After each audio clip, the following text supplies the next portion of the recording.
Welcome to this channel. Today I will show you how to link searches in TikTok comments. So if you go to your TikTok app and you will find a video like this, for example, and we will tap on comment. So as an example here, the comment for Angelica, if we tap on Angelica, it will probably go to her account like this on your screen.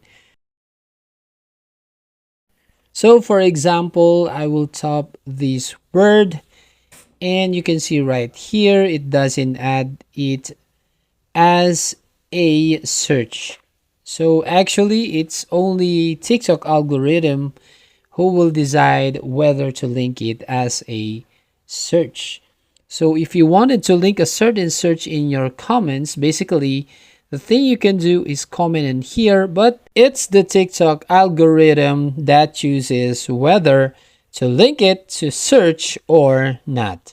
That's it. If you find this helpful, don't forget to subscribe and ring the bell icon to notify you to the next video.